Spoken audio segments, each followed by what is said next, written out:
Hello friends, welcome back to लिसिस legal study law class. आज हम बात करने वाले हैं आईपीसी के चैप्टर 3 के विषय में। आईपीसी चैप्टर 3 बात करता है विभिन्न प्रकार के दंड के विषयों में। ऐसे दंड जो कि ऑफेंडर्स को दिए जाते हैं एक अपराधी को किसी भी प्रकार के क्रिमिनल एक्टिविटीज करने के ऊपर। तो सबसे पहले हम बात करें अगर चैप्टर 3 को, तो वो कहाँ से कहाँ तक सेक्शंस को अपने अंदर समाहित करता है। तो 53 से लेकर के 75 तक वो इन सभी सेक्शंस को लेता है। अब अगर आप बात करो तो टोटल नंबर अगर इस सेक्शन के बारे में बात करते हैं तो सिर्फ और सिर्फ 24 है। 24 सेक्शंस हमें पढ़ना है। अगर वो भी सब सेक्शंस हम ले लेते हैं तो, और आगे आने पर इन 24 में से कुछ सेक्शंस को ओमिटेड कर दिए गए हैं, रिपील कर दिए गए हैं। तो इट मीन्स हमारे पास बचते हैं टोटल 18 सेक्शंस।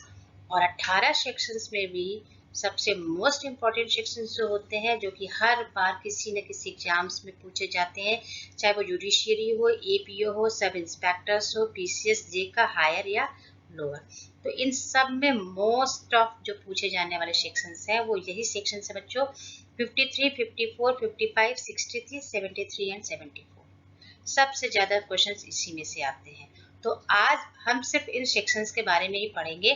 और अगर आप इनसे संबंधित बाकी चीजों को जानना चाहते हैं तो मेरा टेलीग्राम चैनल ज्वाइन कर लीजिए। वहां पे से संबंधित सारे के सारे लीगल मैटर आपको मिल जाएंगे। लेकिन इस पे डिस्कशन करने से पहले एक इम्पॉर्टेंट डिस्कशन आपके साथ और करना है कि प्लीज इस चैनल को सब्सक्राइब करें, लाइक करें और शेयर करें। और हाँ, सब्सक्राइब करने के बाद आप रिंग मतलब बेल आइकन बजाना ना भूलें, ताकि आगे की आने वाली नोटिफिकेशंस भी आपके पास मिलती रहे। तो फिर अब हम डिस्कशन करते हैं चैप्टर 53 के बारे में, सॉरी चैप्टर 3 53 से 75 के बारे में। स्क्रीन पे आप देख रहे हैं ऑफ पनिशमेंट, ये इस चैप्टर का टाइटल है। टाइप ऑफ पनिशमेंट 53 में डिफाइन करता है कि कितने प्रकार के पनिशमेंट हैं जो कि एक ऑफेंडर को दिए जाते हैं। तो बच्चों, पहला पनिशमेंट है डेथ। डेथ पनिशमेंट जिसको मृत्युदंड की सजा कहते हैं। इम्प्रिजमेंट फॉर लाइफ, ऐसी सजा जो कि आजीवन कारावास की होगी। इम्प्रिजमेंट मतलब कारावास किस प्रकार का, सिंपल एंड रिग्रेस। रिग्रेस का मीन्स होता है with hard labour. Hard labour का मतलब होता है चक्की पिसवाना, आपसे किसी प्रकार का खेती का काम कराया जा सकता है, जो भी जेल मैनुअल के अकॉर्डिंग कुछ ऐसे वर्क जो कि आपको जेल के बाहर ले जा करके या जेल के अंदर भी कराए जा सकते हैं, वो सारे के सारे हार्ड लेबर में आ जाते हैं। इसके बाद थर्ड टाइप की एक इम्प्रिजमेंट और होती है जिसे सॉलिटरी कन्फाइनमेंट कहते हैं, which is describe the section 73 and 74. The 73 describe the what is the solitary confinement and the 74 is define the punishment limit. तो ये तीन तरह के इम्प्रिजमेंट है। फोर्थ बात करता है फोरफीचर ऑफ प्रॉपर्टी, यानी संपत्ति का समापहरण कह सकते हैं या इसकी जब्ती कह सकते हैं। अगर किसी व्यक्ति ने, किसी ऑफेंडर ने अपना फाइन कंप्लीट नहीं करता है या सजा पूरी नहीं करता है, तो उन दोनों के वजह में सरकार कुछ तो आपसे लेगी, तो वो आपकी प्रॉपर्टी को जब्त कर लेती है। फाइन, आपको जीवन कुछ सजा भी हो सकती है, कुछ फाइन। ये दोनों प्रकार के जुर्माने और सजा एक साथ भी कुछ मामलों में दिए जाते हैं। तो ये 5 प्रकार के दंड हैं जो कि सेक्शन 53 आपको बता। स्क्रीन पे आप देख रहे हैं कि सेक्शन 53, 54, 55, 63, 73 एंड 74 के बारे में लिखा हुआ है। अब मैं बात करती हूँ 53 के बारे में। मैंने बता दिया सेक्शन 53 दंड के बारे में बताता है। 5 प्रकार के दंड हैं, बता दिया। वो 5 प्रकार के दंड क्या क्या हैं? भाई, डेथ पनिशमेंट हुई, इम्प्रिजमेंट फॉर लाइफ हुआ, फिर इम्प्रिजमेंट दो तरह का, सिंपल एंड रिग्रेस, साथ में प्लस कर दिया सॉलिटरी कन्फाइनमेंट। और बता दिया कि आपको फोरफीचर ऑफ प्रॉपर्टी की जा सकती है, और फिर बता दिया फाइन। तो ये 5 प्रकार के दंड की बात करता है सेक्शन 53। अब ये सेक्शन 53 के बाद हम बात करते हैं 54। 54 बात करता है commutation of sentence death.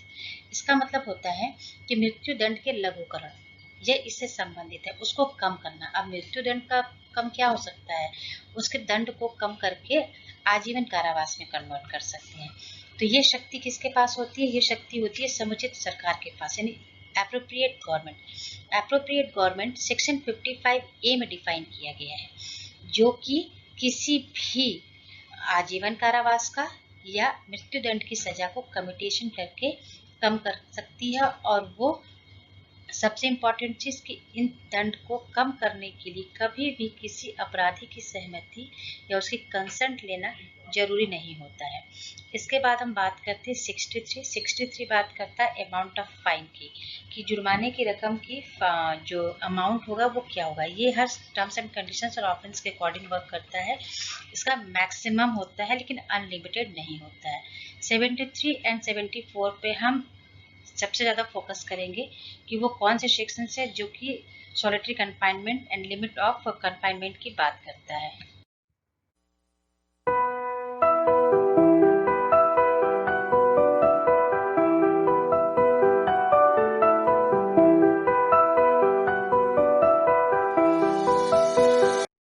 Section 73 जो है वो बताती है एकांत परिरोध के विषय में। यह एक तीसरे प्रकार का कारावास होता है। यह सिर्फ जो रिगरस इम्प्रिजमेंट की सजा से दंडित किए जाते हैं ऐसे अपराधियों को ही दिया जाता है। और एकांत कारावास की अधिकतम अवधि मैक्सिमम पीरियड 3 मंथ की होती है। सेक्शन 73 तथा 74 जो है वो इसके रूल्स के बारे में बातें करती हैं। 73 के अनुसार जो है अगर 6 मंथ का आपको रिगरस इम्प्रिजमेंट हुआ है तो आपका मैक्सिमम पीरियड 1 मंथ होंगे सॉलिटरी कन्फाइनमेंट के। और अगर 6 मंथ से एबव 1 ईयर तक का है तो 2 मंथ के होंगे। और 1 ईयर से ज़्यादा का है तो 3 मंथ का होगा। तो इस चीज़ को ध्यान रखिएगा कि मैक्सिमम पीरियड जो होता है वो आपका 6 मंथ, 1 ईयर और 1 ईयर से अधिक होने पे इन मंथ के हिसाब से वो डिवाइड किए जाते हैं। और जो मैक्सिमम पीरियड होता है वो 14 डेज से ज़्यादा नहीं। जैसे कि solitary confinement means keeping the prisoners isolate from any kind of intercourse with the outer worlds. इसका मतलब कि उसे एक ऐसी जगह रखना, मतलब इसका मेन पर्पज क्या है कि कुछ ऐसा करके अलग रखना एकांत परिरोध में जिससे बाहरी दुनिया से अपराधी बिल्कुल अलग रखे। जेल के अंदर क्या हो रहा है क्या नहीं हो रहा है उसे किसी प्रकार का पता ना हो। और या उसका इस सजा को देने की इंटेंशन यही होती है कि इस एकाकीपन से, इस सॉलिट्यूड लाइफ से उसके अंदर एक प्रकार के अपने अंदर कुछ इफेक्ट डालेगी और उसमें कुछ इम्प्रूवमेंट की चीज़ों को जगाएगी या उसके अंदर कुछ अपना इनोसेंस जागेगा कि नहीं कुछ क्या गलत है और क्या सही करने पर उसको सोचने के लिए मजबूर करेगी। इसका ऑब्जेक्ट सिर्फ इतना सही है। इसलिए जो 74 बात करता है वो इनकी जो टाइम लिमिटेशंस क्या है, एकांत परिरोध की सीमा कितनी होगी इसके बारे में 74 उपबंध करता है। और ये कहती है कि ये कंटिन्यू ना दे करके एक इंटरवल के ड्यूरेशन, मैंने कहा 14 डेज दिया तो 14 डेज के बाद एक इंटरवल होगा उसके बाद दिया जाएगा। और यह कितने समय तक एक्सटेंड यानी कितने समय तक जारी रहेगा और रोका जाएगा, ताकि अगर ज़्यादा दिन देंगे तो कहीं वो मेंटल डिसऑर्डर या किसी मानसिक स्ट्रेस में ना आए। तो इन सब चीज़ों को ध्यान रखते हुए जो ये कन्फाइनमेंट है वो कोशिश ये की जाती है कि 14 दिन के बाद 14 दिन का रिलैक्सेशन, फिर उसके बाद कंटिन्यू करें। टाइम ड्यूरेशन मैंने बता दिया कि 6 मंथ का है तो 1 मंथ, 1 वर्ष का है तो 2 महीना और 1 वर्ष से अधिक का है तो 3 महीने के लिए। और सबसे ज़्यादा ज़रूरी चीज़ है कि अगर आप ये सोचें कि पूरे के पूरे इम्प्रिजमेंट को आप सॉलिटरी कन्फाइनमेंट में चेंज कर दें तो ये नहीं किया जा सकता है, ये इलीगल होता है। और 14 दिन से ज़्यादा का ये एक साथ दिया भी नहीं जा सकता है। Through out not more than 14 days is awarded, यानी 14 दिन से ज़्यादा का ये नहीं दिया जा सकता। अब हम बात करते हैं कुछ केस लॉज की। तो सबसे ज़्यादा जरूरी केसेस से रिलेटेड 3 है। एक बच्चन सिंह का केस है जो स्टेट ऑफ पंजाब से रिलेटेड है। इसमें कहा गया कि जो डेथ पनिशमेंट होती है वो रेयर एंड रेयर केसेस में ही दी जा सकती है। दूसरी बात हम बात करते हैं गोपाल विनायक गोडसे के बारे में, जो कि AIR 1961 का केस है। ये बोलता है imprisonment means an imprisonment that continue till the life of the convict and it not nothing less. इसमें साफ कहा गया था कि आजीवन कारावास का अर्थ दोषी व्यक्ति के जीवन पर्यंत तक का कारावास है, यानी कि जब तक उसकी मृत्यु नहीं हो जाती, उससे कम नहीं। क्योंकि प्रत्येक व्यक्ति के जीवन की अवधि, जैसे मैंने बताया था, कि निश्चित नहीं है, अनिश्चित है। इसलिए आजीवन कारावास एक फिक्स पीरियड के लिए कारावास नहीं हो सकता है। थर्डली हम बात करते हैं MD Mulla versus state of India की, जिसमें कहा गया कि imprisonment of life means rigorous imprisonment of life. तो आज का जो ये लेक्चर है ये मेन इन्हीं 6 सेक्शंस पे मैंने बनाया था, क्योंकि बाकी जो सारे सेक्शंस हैं वो आपके छोटी छोटी चीज़ों को डिफाइन करते हैं, लेकिन जो मोस्ट ऑफ केसेस पूछे जाते हैं वो इसी से पूछे जाते हैं, वो भी सबसे ज़्यादा डायरेक्ट क्वेश्चन पूछता है इससे, और कुछ केस लॉस। बच्चन सिंह का मोस्ट इम्पॉर्टेंट है, गोपाल नबी नायक गोडसे का, और जो बाकी रिसेंट जजमेंट है उसको आप देखते रहेंगे। लेकिन हाँ, सेक्शन से डायरेक्ट क्वेश्चन पूछता है। पनिशमेंट कहाँ दिया गया है, 73 74 किससे है, मैक्सिमम पीरियड क्या है, कितने से कितने दिन का रिलैक्सेशन होना चाहिए। तो इस पे आप बहुत फोकस कीजिएगा, ज़्यादातर सवाल इसी से आते हैं। नेक्स्ट क्लास में हम मिलते हैं, तब तक के लिए प्लीज़ चैनल को सब्सक्राइब करें और घंटी बेल आइकन बजाना ना भूलें और लाइक करें। Okay, thank you.